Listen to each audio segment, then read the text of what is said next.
All right. What's up, y'all? Will here with Schedulefly, and this is the Restaurant Owners Uncorked podcast brought to you by us here at Schedulefly. Super simple web-based restaurant employee scheduling software backed by legendary customer service and all at a very affordable price point. We have been doing this for 19 years now. We serve over 5,000 restaurants. We've grown to that through word of mouth. We don't have venture capital. We're not owned by private equity. We just have a simple product and we provide great service to go along with that. And if you are on paper or Excel or something like that for your schedule, which there are over 100,000 restaurants that still are, that seems free, but it is a time suck. It is a lot of communication potential errors, and it certainly can lead to not getting your labor costs projected correctly. So give us a try, 30-day free trial. We don't take a credit card. We're not going to hassle you. We're here if you need us, but you can go to schedulefly.com, click free trial, try it for 30 days, see if you like it. If you are on another scheduling platform, by this point, you're probably paying a whole lot of money. And if you're just using it for scheduling and communicating, you're probably paying 2 or 3 times what you would pay for Schedulefly. So again, might be worth checking out schedulefly.com, click free trial. If you need anything, my personal cell phone number is right there on our website. We take great care of our customers, and we'd love an opportunity to try to earn your business. Okay, so that is it for Schedulefly. Let's get into Restaurant Owners Uncorked. And I am super excited to have Chrissy on here today. We first talked a couple months ago. Fascinating lady, incredible story, great personality.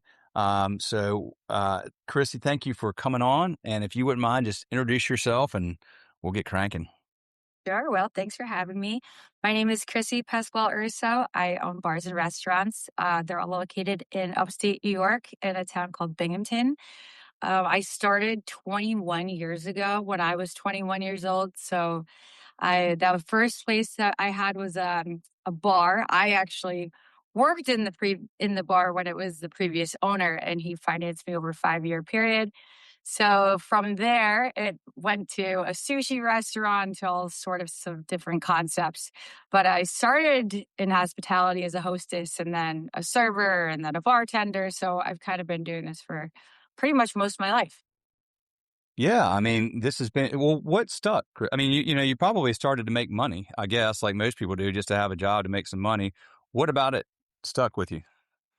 I mean, I was always doing performance and musical theater. And so it was kind of this natural kind of progression of just like talking to people and presenting yourself in, the way that I guess being a hostess and then a server. And so it was kind of being on a stage in a way. So I felt like it was just sort of came naturally to me.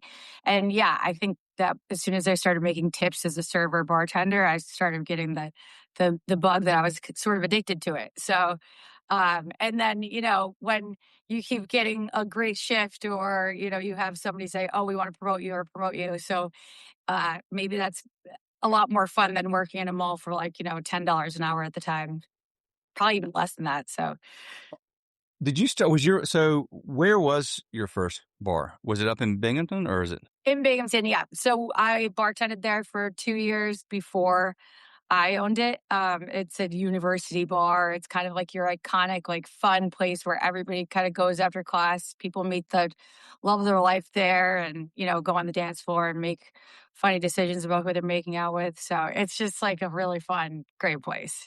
DJ, Is that, fast paced. is that where you're from? I'm from Endwell, so not that far away. Okay.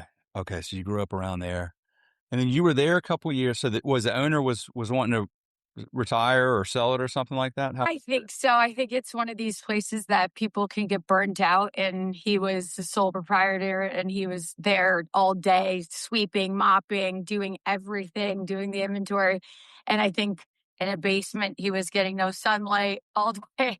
And I think at 30, maybe 8 or so, he said, I think my wife's going to divorce me if I don't get rid of this place. So how about you buy it from me? I was like, well, I don't think I really have enough money at 20 years old to be buying a bar. And he was like, well, I could finance you over 5 years. So that's kind of how it all started, I guess. And then it snowballed. Well, that's okay. So that's really interesting. He financed you. So you agreed upon an amount you would pay. He knew the financials, so he knew what the business could probably afford. So he agreed on an amount that you would pay him over 5 years to, And and you were buying equity as you went, I guess. And once you paid him out, then it was fully yours. right. And Owner fine. he did work there for 2 years. So the intention was for it to be a successful transfer. It was, him agreeing that he would help out for those 2 years seemed like it was promising that it was just his time to go, and he still wanted me to do, well in the business. So I think he was attached to it, but he just kind of really needed to leave the industry. That's fascinating, Chrissy. That's a young age to own a bar. So what? I mean, it's cool. It must have worked because here you are. Would you say 20 years later, still doing it? But did you ever have a time when you were like, "What the heck have I got myself into?" Every single day. Even today, I still say, what the hell did I get myself into?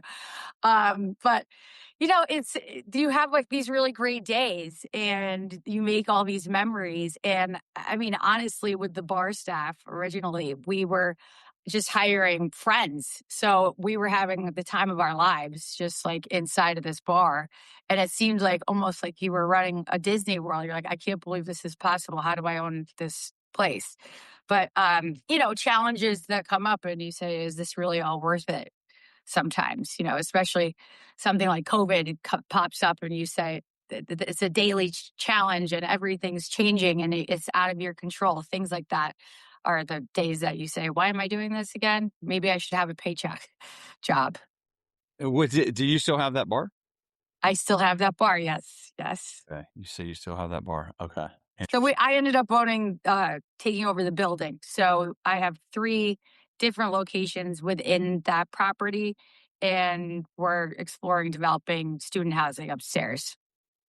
Oh, so you own the building now?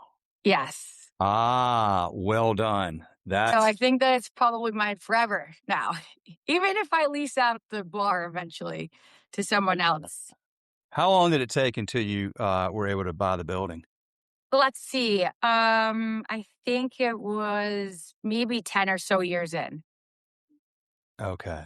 So the building came up for sale, or you?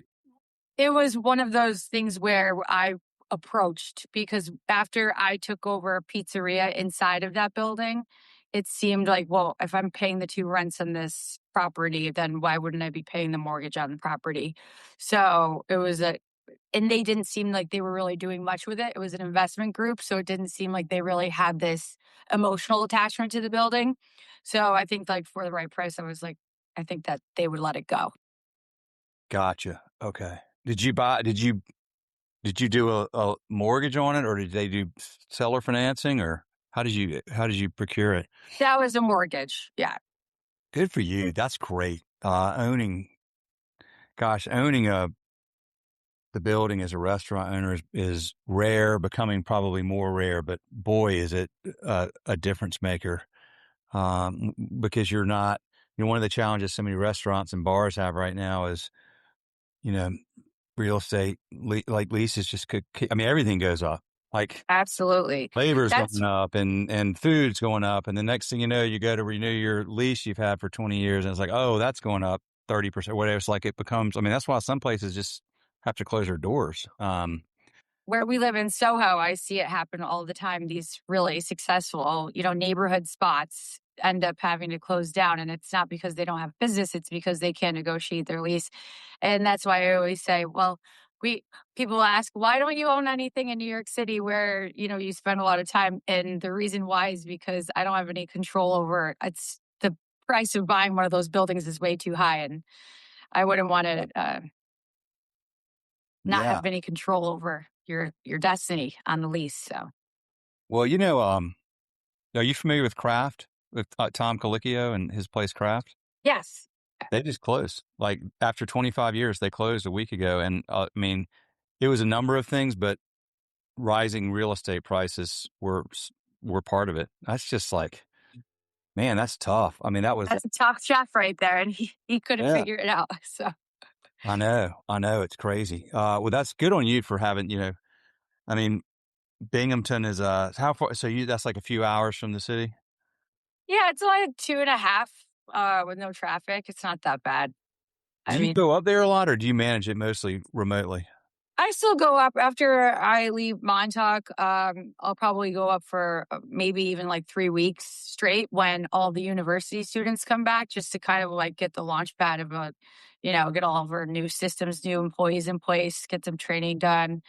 Um, yeah, and then I'll try to figure out having a little more time off. But I used to be in those bars and restaurants. I would go from our sushi restaurant, serving tables all day, and then put a different outfit on, and then go bartend over at the Rathskeller or work the door. And then I would go to the late night pizzeria and put a Yankees hat on and serve slices till 4 o'clock, 5 o'clock in the morning. But when you're 25, you can easily do that. So, Yeah. and you don't have kids at home that need you as well. So You can. Oh yeah, for sure. How many kids do y'all have? I have 2 kids, You have two kids. How seven old? and three, How old? 7 and 3. Seven. Oh wow. Okay. Yeah, they're young. Okay. That's yeah, interesting. So you live in Soho. You got these restaurants and bars up there. And I'm curious. One of the things, Chrissy, that seems to be impacting restaurants and bars more. I'm curious if you're seeing it in Binghamton.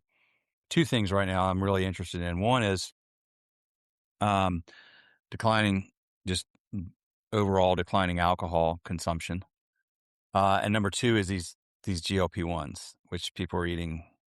They're splitting dinners instead of like. Are you seeing that in Binghamton?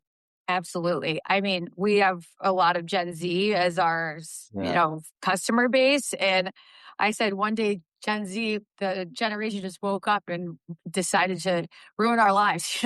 Like they just made this decision one day that they didn't want to drink anymore. But I'm not sure if it's a trend thing. But I definitely know that we've had to navigate and try to be creative, to whatever degree to try to get people back in the door. Or I also think it's a social media thing as well, with, people wanting to sit and scroll instead of going out and actually talking to people in real life, Right. Yeah.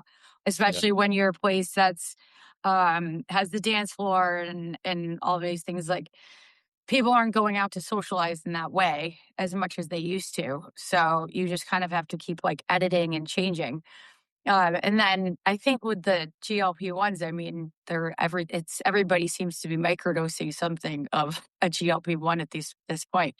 So all those things combined, I definitely think that everybody is facing struggles with getting people in the door, or the checks going down because people are not ordering and they're splitting items, or not having the third cocktail, only having two cocktails.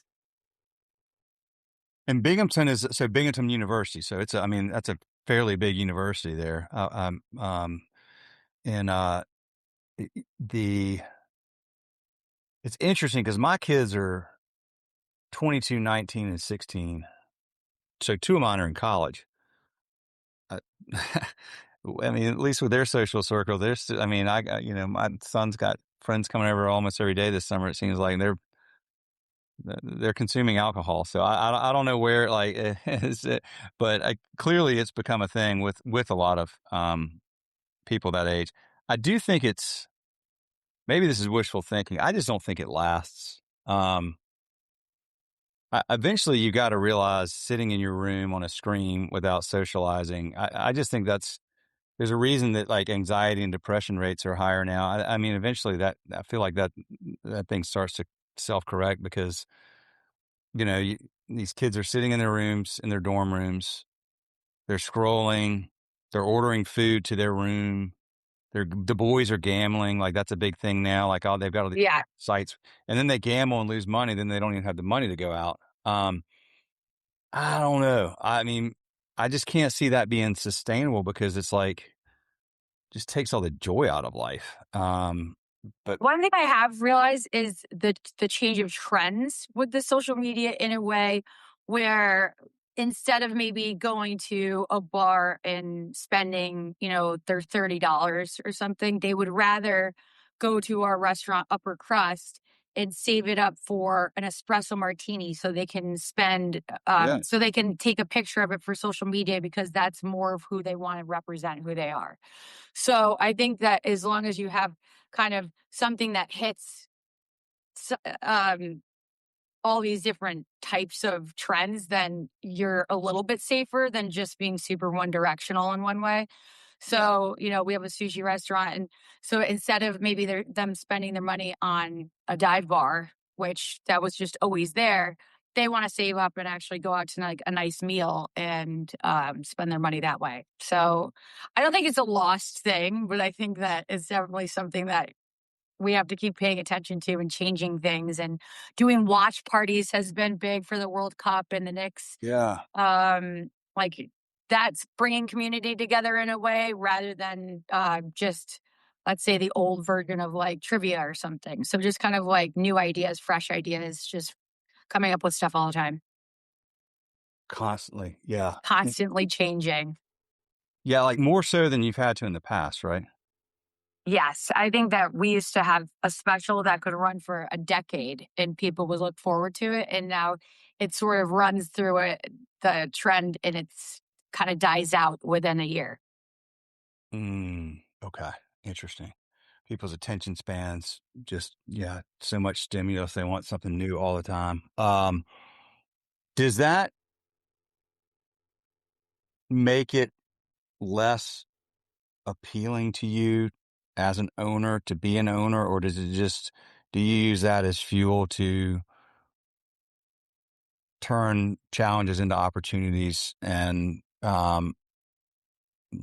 to get better as an owner and to grow and to learn and to help your team get better too? I mean, what are your So emotions on that? And I, probably, I'm going to guess it's like maybe changes every day. I don't know, but yeah, I wish that this was more of a thing when I was younger and in the establishments every day, because it would have been exciting to kind of switch it up and do something new all the time. But I feel like it is one of these sort of like owner jobs. It's really hard to find a manager type that will constantly be creating ideas. They're better. It's more of a bigger picture thing. And I think that it is harder to tell a manager, come up with something creative to bring customers in. It's more of, it seems like for me, it's been more of an owner job. So it's hard to find somebody that can manage people and then also be creative at the same time and sort of take it upon themselves to create new ideas to bring in business. okay. Yeah. Um, so what are your biggest challenges right now? Is it getting people to come in? Is it getting them to spend more when they come in, or is it getting people to come back more often that that are regulars?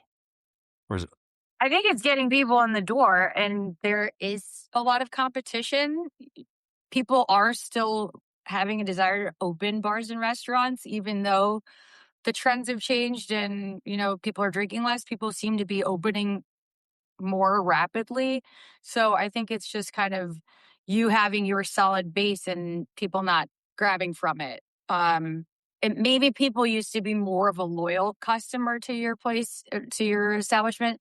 And now they want to try everything out because they've seen it on social media. I want to try this dish over here. I want to try this cocktail over here. Whereas people used to have a little bit more of a loyalty toward your restaurant or bar specifically. yeah, interesting. There's more information out there in photos and restaurant critics telling you, oh, this is a great spot for this specifically or this on Tuesdays. So with the more information, I think that it's just bringing more competition and it takes away sometimes your loyal customer. So in a college town, how does that, I mean, so you're still able to attract loyal customers because you've got, obviously the students are going in the summer, but you've still got, I mean, how large is Binghamton? I don't know much about Binghamton. I think right now it's around 25,000 students. I'm not 100% sure if that's undergrad and grad. I think that there's more with grad now as well. And then there's also lots of local customers as well. So it's kind of some of our places are catering more to university. Some are a blend. And then, we do shut down some of the bars in the summertime. But then we still have local business at the restaurants. So, and DoorDash and all these things. So, it's kind of a range of different locations. So I think it's around 250,000 people in Binghamton. I might be off on that. Okay. Okay. Um, so getting people to what tools do you use? Like, do you have email marketing or other tech tools that you use to try to create awareness outside of social media? Yeah, the social media has been the best from what we've seen in the last, decade, I guess. We have hired a marketing company for the new restaurant to just create content and have it streamlined. Sometimes you have somebody in-house do it and it doesn't seem like a professional marketing team, to be honest. Mhm. So we used to do commercials on TV that kind of died out. We used to do all sorts of stuff, the newspaper, the radio, and it just doesn't seem like those things compete with the pricing versus socials these days. So, we advertise at the arenas and all these things, but it seems like Instagram is kind of the best route. But now we're doing an emailing program through our POS. Is it spot on your POS? We have Spot On, and then we are testing out owner.com for our sushi restaurant, but it's only been maybe like 2 months so far. Okay. We may have talked about, I couldn't remember, but yeah, I was going to ask you if you're familiar with owner.com. Okay. Yeah. So you just started testing them out? Yes, yeah, and they're developing an app for us, so Yeah. I'm interested to see how it goes because some of the fees for all these ordering platforms are just so outrageous. Yes, they are. Yes, they are. They're Well, crazy. yeah, it gets expensive. It adds up, especially in a time when, margins are thin but hopefully, I mean, I'll be curious to see how that goes. How did you find, you did tell me about that. I remember because you said that, how did you find them? Did they approach you or did you hear about them or? For owner.com, it was constant feeding me on Instagram. Oh, on Instagram. Owner.com, owner.com, owner.com. And so since I was opening a new location, I said, let me give them a call and see how this all works. Gotcha. Okay. Interesting. So they do a good job of keeping their brand in front of you on social media. Do you have, I mean, like you put in schedule fly there, but that was because one of your employees knew about us. We don't do a lot of outbound stuff, but most do. I mean, are you getting hit like constantly with people trying to sell you restaurant technology? Cause there's like so much freaking technology out there right now. You can't even see straight. Yeah, I think it's just constantly fed. I always wonder how much they're spending to get to me because it's pretty wild. And it seems like there's a new one of these each week that comes out. I know that there's Sauce, and there's Slang AI, which is an answering service for your restaurant. It just seems like there's something new every day. And that is one thing that has been a little hard to navigate is just all this new technology. You don't know which ones are actually beneficial for your restaurant and bar or which ones are kind of just like, it's just a waste of money. So How do you like, I'm curious when you come across these things, do you ask around to your peers and like or do you like for owner.com, you're going to give it a try and see how it goes. But, I wonder how you vet all these different ones cause there's a lot of money that's put into trying to get in front of people like you that own restaurants and bars because there's hundreds of thousands of them. But how do you know, is this just a shiny new object or is this like a really good company that's going to take good care of us and back up the product with good service and so forth? I usually just give like a call or an email because, some of them are just too high of price or too large of a commitment. But I chose owner.com because it was a monthly fee and I could stop it at any time. So I said, what's really the risk on this? If it's only month by month, when we could stop using them. So, I said that's probably the best one to give a try. for something like this. Yeah. Okay. And so the goal, and this is for your sushi restaurant, you said? We're using them for a sushi restaurant right now. Yep. Okay. Do you spot on at that restaurant too? We do. We're family friends ish in town with someone that used to own Micros, Uh-huh. and they switched over all their POS to Spot On. So our original bar, we actually still have Micros, but when they started switching to Spot On, we switched most for POS over. And I think that they have most of the restaurants and bars in the area at Spot this on. point. Yeah. Okay. So they've done a good job there. Yeah, they're really good at uh backing, at least from what I've seen, their product with service. Like they're very good with independent restaurants, and um they seem to really care about helping independent restaurants be successful, smaller operators. Yeah. And they're local, so they can come in and fix things for us if something happens and training and when you open something new. So it seemed like the most convenient option for us. Yeah, for sure. Okay.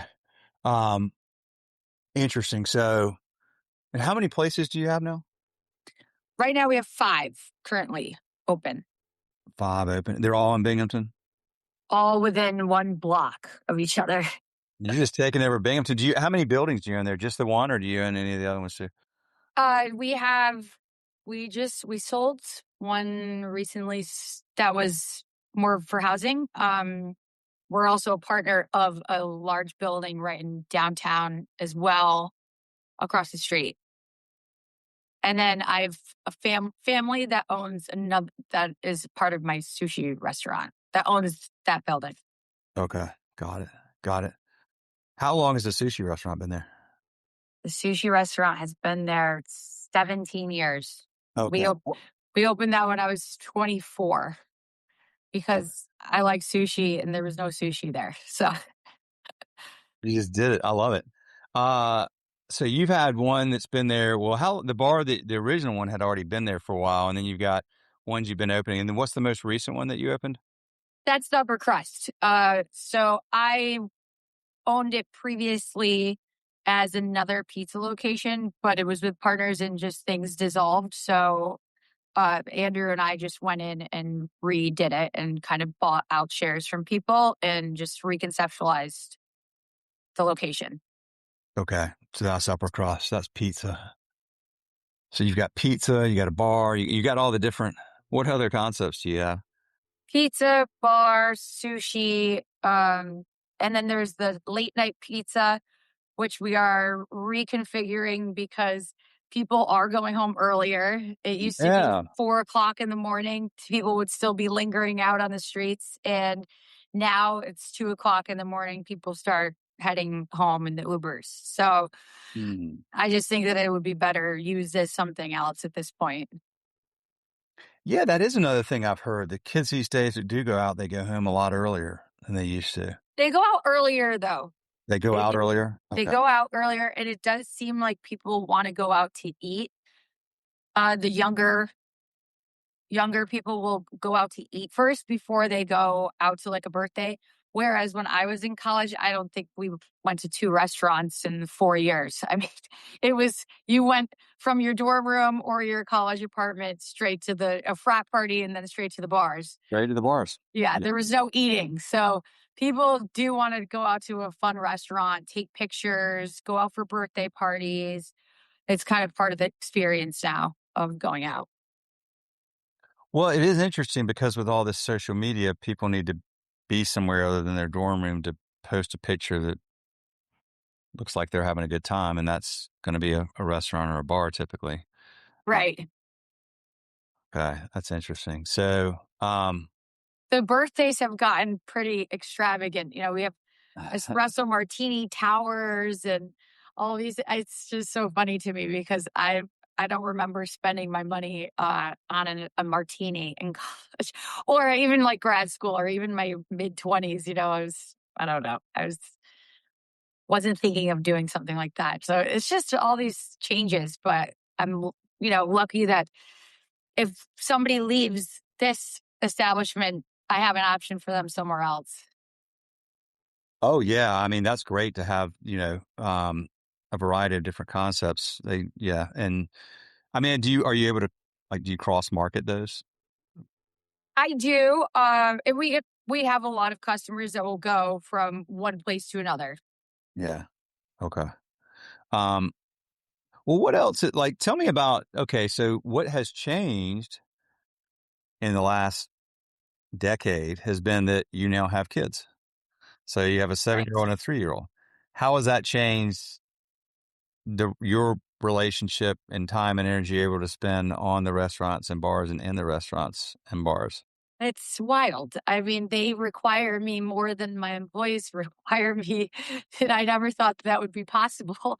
Um, so I just think, especially as with them being so young, they require so much. And I'm lucky that I have Andrew, my husband, as a business partner that we can kind of split ways. Because if it was just me with all of the bars and restaurants and then had a family with just myself, I don't know how it would really work. Because also just the hours of hospitality are so late and, school and all these things. And the kids, they can wake up so early. So one thing with my schedule is it's still hard to get used to because I've been doing this for so long and being up at 4 o'clock in the morning and answering phone calls. Even if I wasn't in one of the bars or restaurants, I would still be up and available to take a call.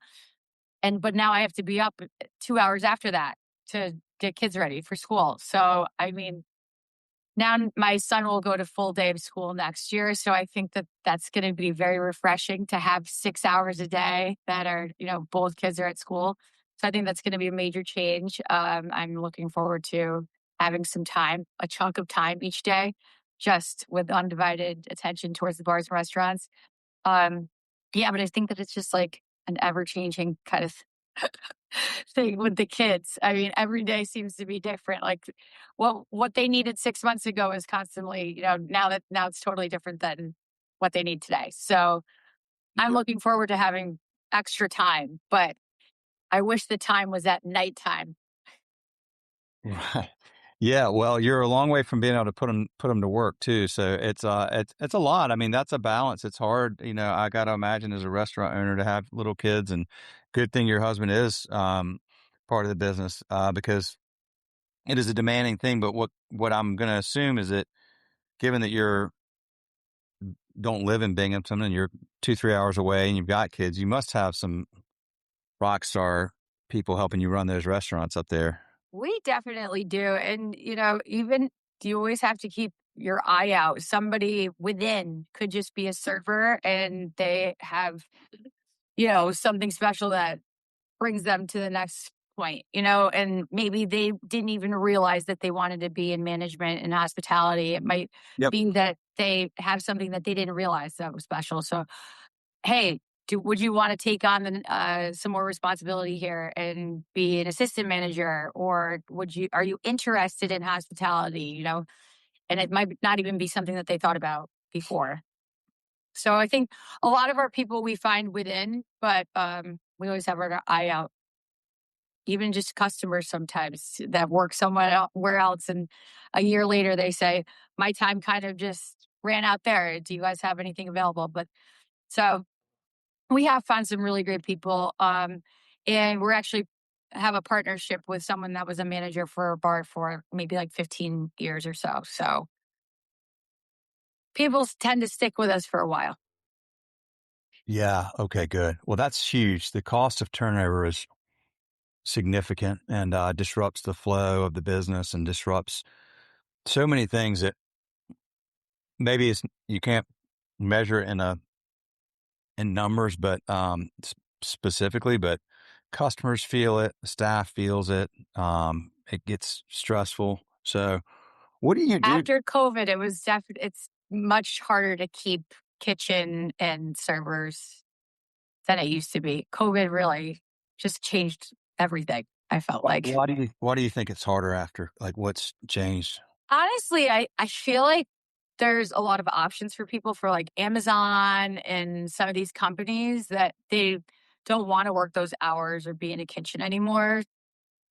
for our type of kitchen work. They're not necessarily like classically trained chefs where it's a full profession. It might be a profession for just a period of time. So if they have an option to work for Amazon or a company where they're getting all these benefits and, a great pay, and it's a 9 to 5 job instead of going in at 5 p.m., I think that it's definitely an attractive offer for people than before. Do you, it's funny. I actually met this morning with this company, um, down here. They're out of Charlotte. And they provide, um,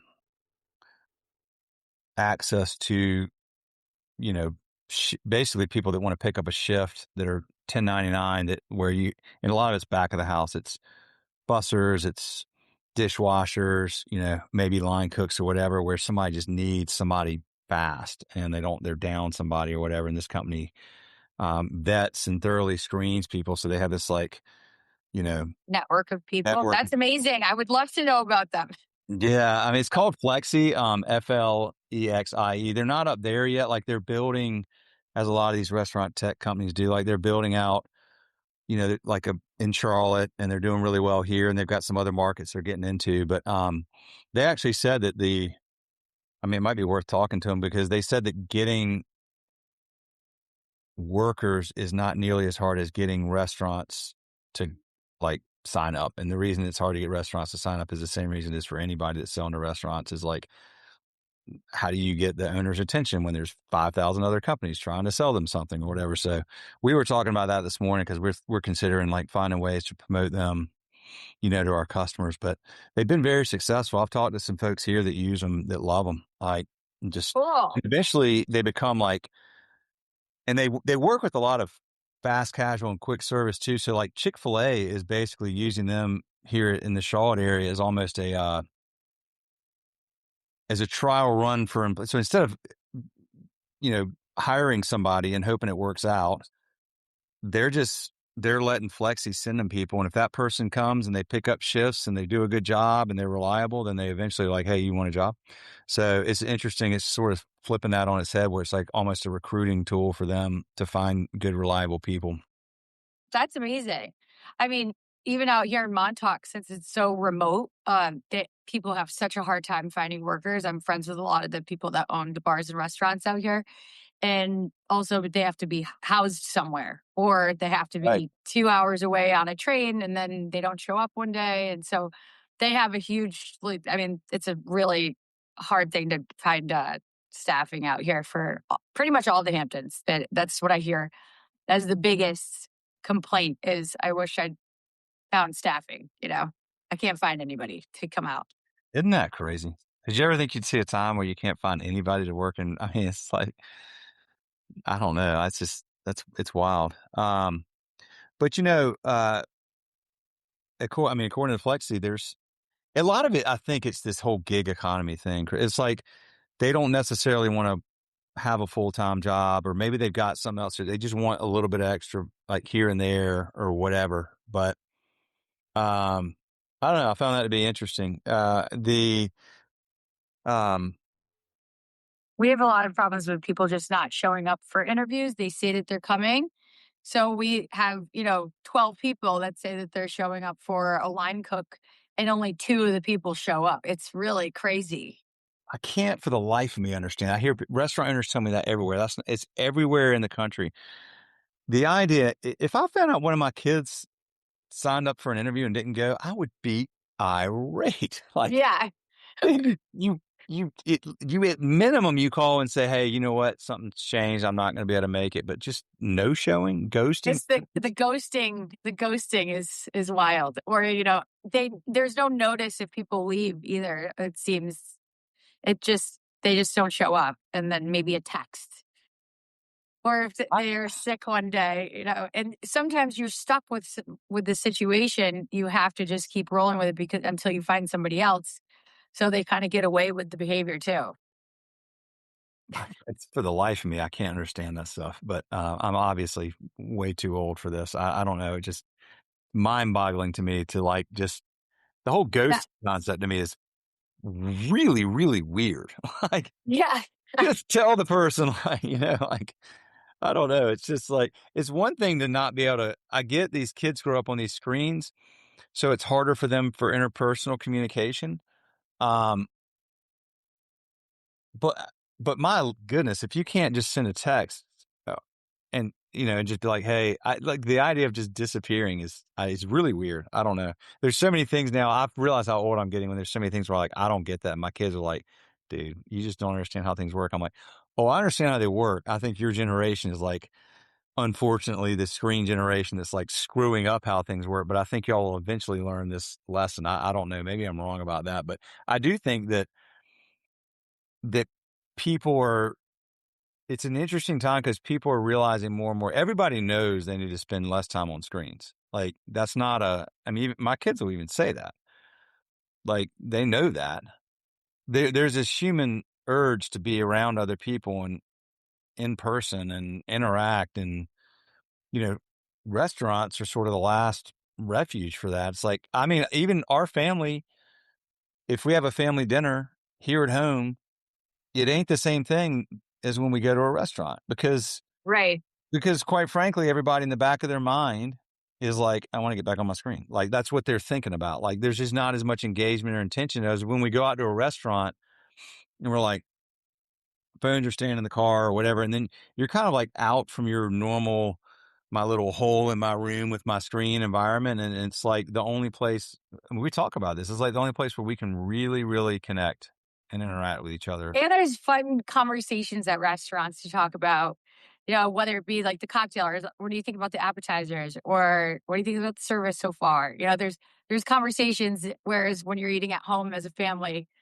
it's can get stale. There's always something exciting to talk about when you're at a restaurant. There's always something, and you're just more present now, and we need people to be more present. We all recognize that because most of the time we're not very present because we're on these stupid screens. I'll say this so too, and I'm curious how y'all are navigating this. It's like, Chrissy, it is so expensive now to just go out and eat. Like, I think that's part of it too. It's like, I got to be pretty intentional about where we're going to go because if we're going to go out to a restaurant now, I look at I'm like, really?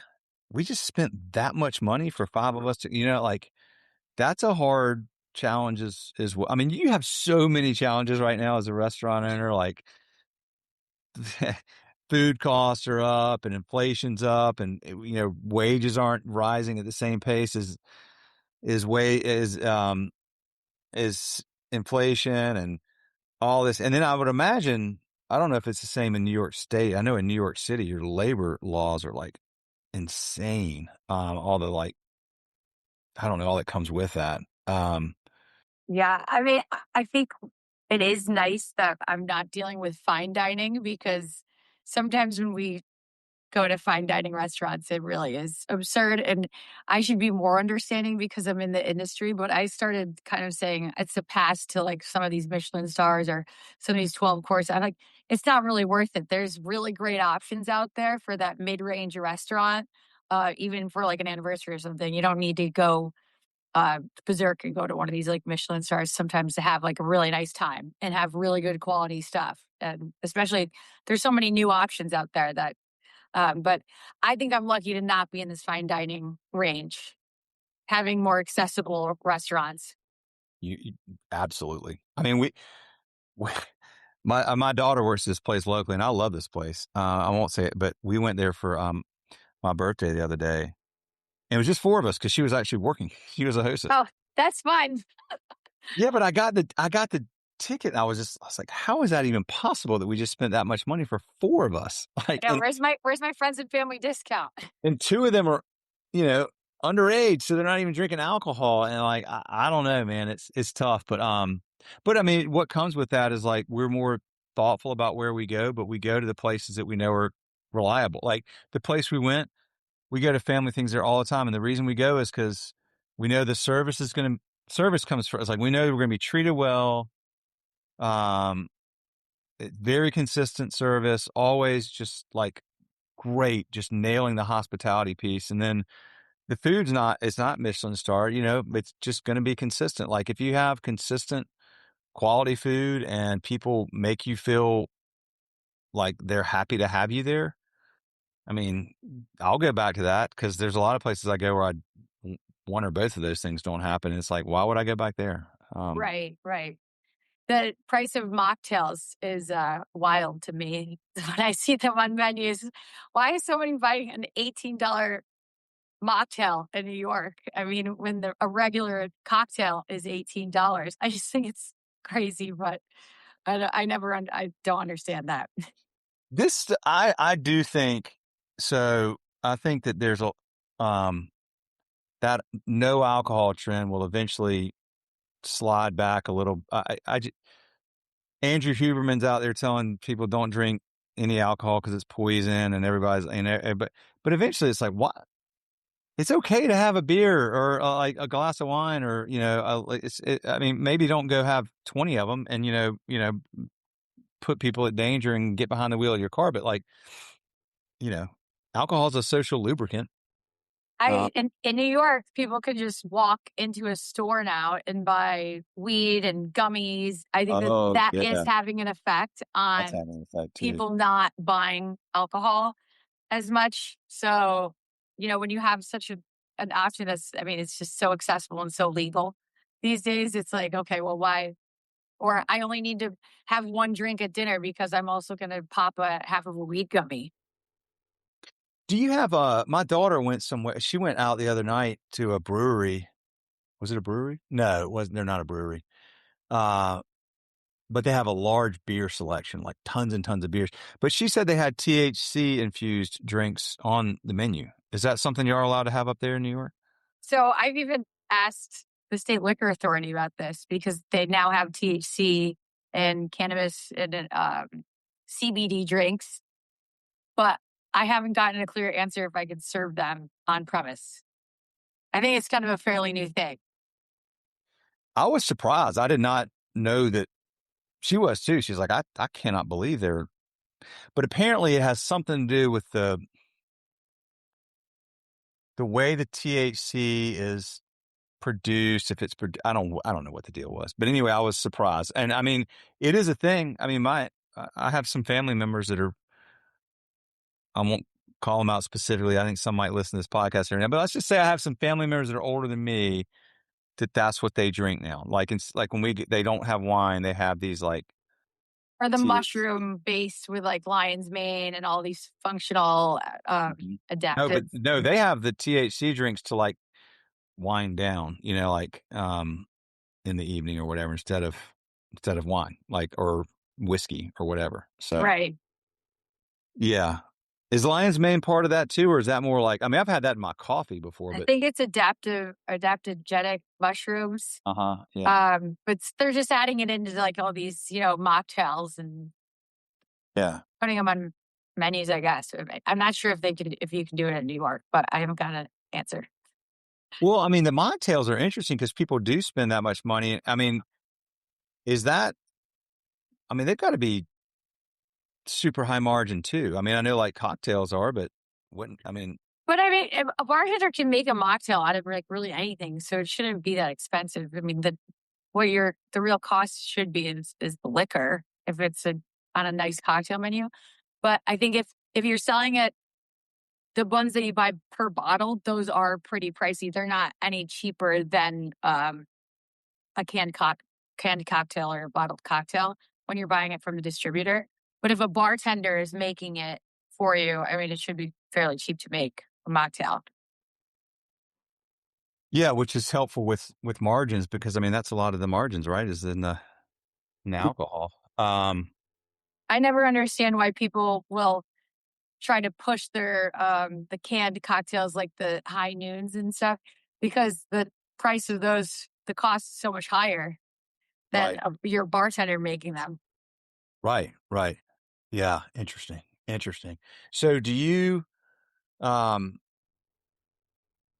do you plan to keep, I mean, it sounds like, I mean, you guys are just continuing to grow. You're going to keep opening restaurants and bars up there in Binghamton, and, We'll see how this recent one goes. I mean, never say never. I might open something else in what was the late night pizzeria space. I want to get this place kind of like settled and into its first year before I kind of consider anything new. But yeah, it's exciting. It's always fun and it makes you like it's enjoyable to see people having a great time and celebrating anniversaries and birthdays and graduation. So I mean, I like being part of the community like that. But yeah, it's been a challenging few years trying to navigate all the changes and the trends. How long have you lived in New York City? I got my first apartment there when I was 25, but I was only there Sundays and Mondays for the days off. Yeah. Okay. But So you're it's there. kind of been a slow progression. And I started being there more often when my daughter went to preschool. So because it was kind of I was forced into staying Yeah. other than summertime and then, it kind of fluctuates though how much time I'm spending in Binghamton versus the city. Okay. I wonder, like, I mean, but you like New York. Y'all like Soho. You like being in New York. It's where you I want to. I love it. And also sometimes when you do own bars and restaurants in a small area or a small city, you're like, well, where do you go when you want to go out to eat? So it's nice to go somewhere else and go out to eat and not be in your own area and, or people talk to you about your restaurants the whole time that you're out to eat. So I think that's kind of like where it started. I didn't feel like I was having that great of a time when I would go out when I was 25. I said, I need to be somewhere where I can enjoy life also. Yeah. Yeah. Okay. Um, how is everything in New York City? You're out there in Montauk right now. I mean, it seems like a lot of people in New York and Manhattan and so forth, Everybody's here. they go out to Long Island during the summer. Yeah, most people, I mean, all of our friends are kind of all around here within one of the areas of the Hamptons.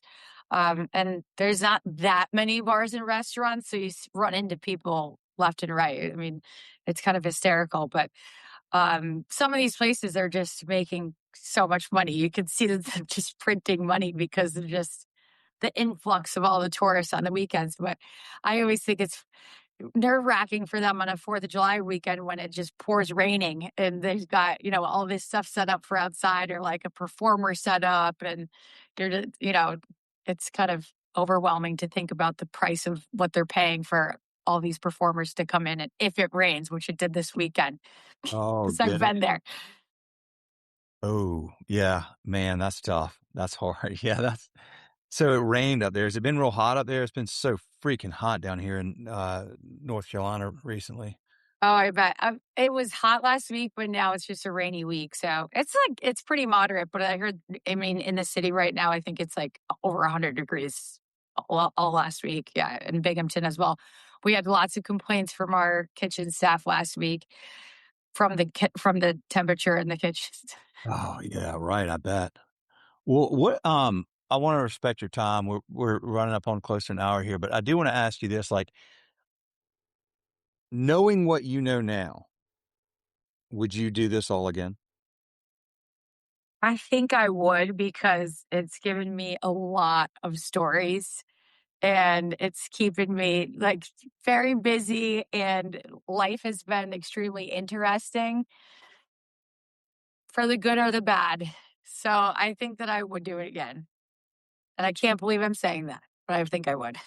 I know. I think that's great. I think that most people that do what you do have it in their blood. I mean, I'll tell you, people listen to this are probably like, I've heard Will tell this story 1,000 times, but I talk about this a lot on here. Is that when I started this podcast in 2010s, my goal, the goal of the podcast has always been to educate and inspire other restaurant owners, learn from other restaurant owners, get inspired by them, But in the back of my mind, I was like, I'm going to learn from a lot of successful restaurant owners how to do this, and I'm going to open my own place one day. I mean, I was going to call it Ribs and Whiskey. Like I knew what it was going to look like and all this stuff. And then not that many, I mean, I don't know, 20, 30, 40 episodes in, I was like, no way. I do not have whatever these people have in their DNA. I don't have it. Like I couldn't do it. Too much constant change and like last minute risks and fire, metaphorical fires, literal fires. It's like, Yeah. if you have it in you and you like that, it's a wonderful thing because it literally is something new every day.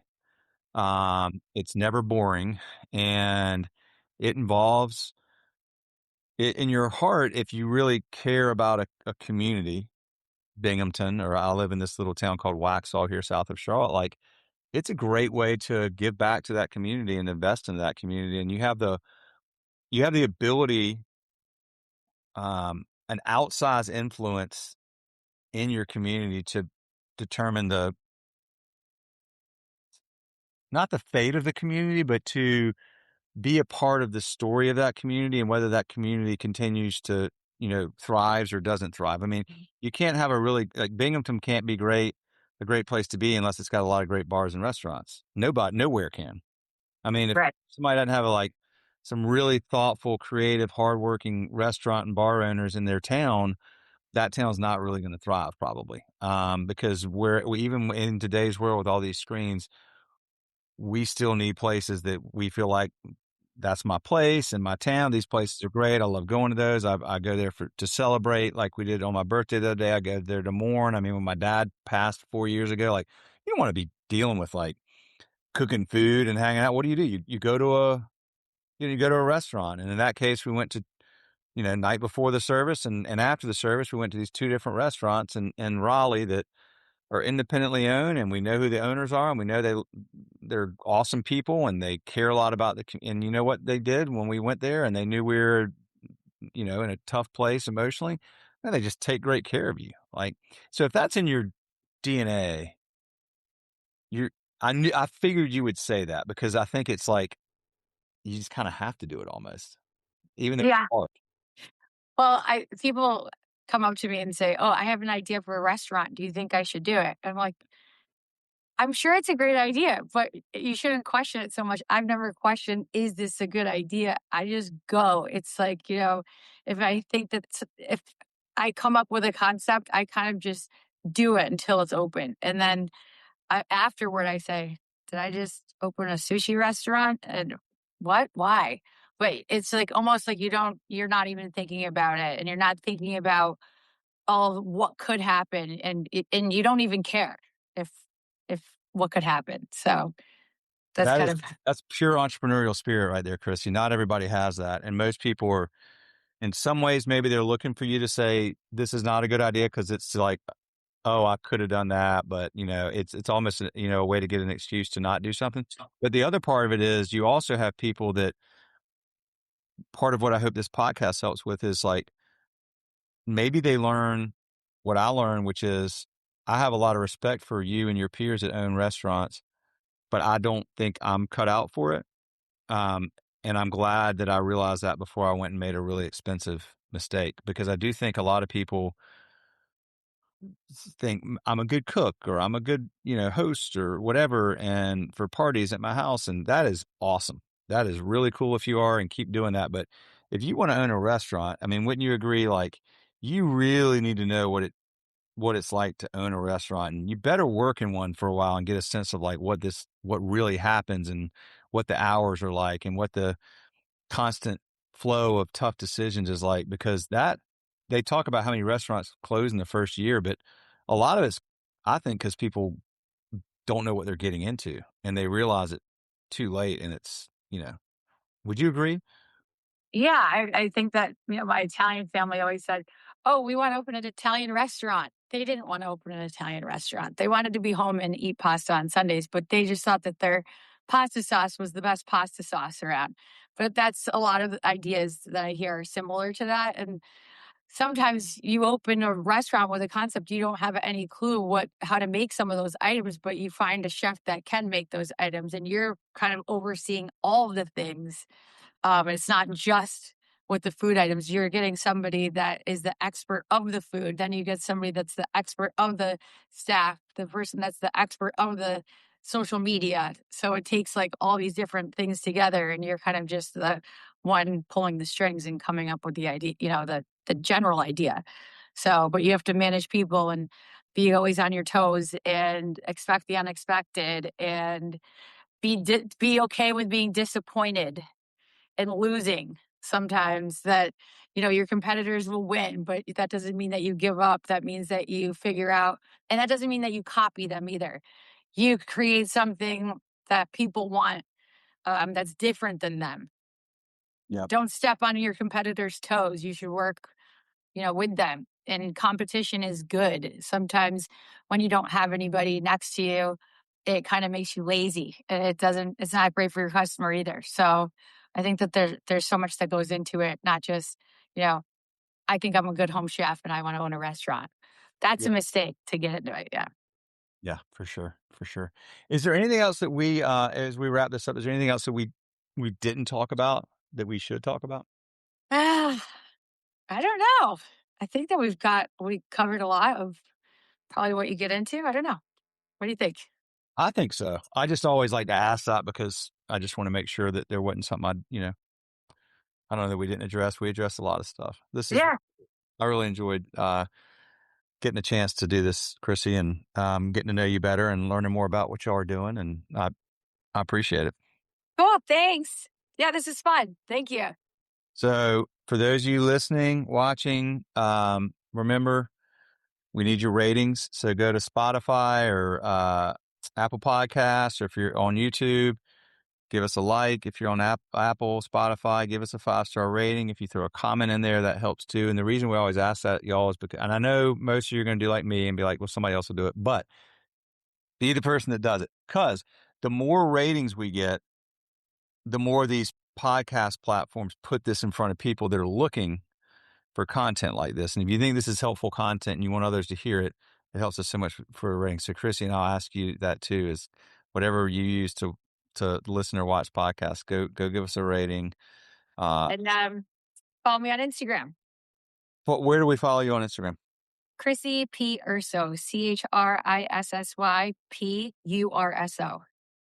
You are at Chrissy P. Urso, all together on Instagram. Give her a follow and give us a rating, and stay tuned because we got more episodes coming up soon, y'all. We appreciate you, and have a good one.